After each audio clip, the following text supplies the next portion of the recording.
بناؤ، جو عمل تم کیا کرتے تھے انہی کا تم کو بدلہ دیا جائے گا۔ مومنو، اللہ کے آگے صاف دل سے توبہ کرو،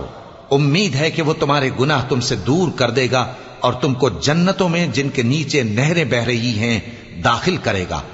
اس دن اللہ پیغمبر صلی اللہ علیہ وآلہ وسلم کو اور ان لوگوں کو جو ان کے ساتھ ایمان لائے ہیں رسوا نہیں کرے گا،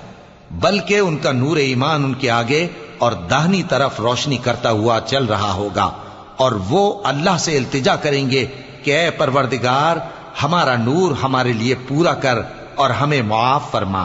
بے شک اللہ ہر چیز پر قادر ہے۔ اے پیغمبر صلی اللہ علیہ وآلہ وسلم،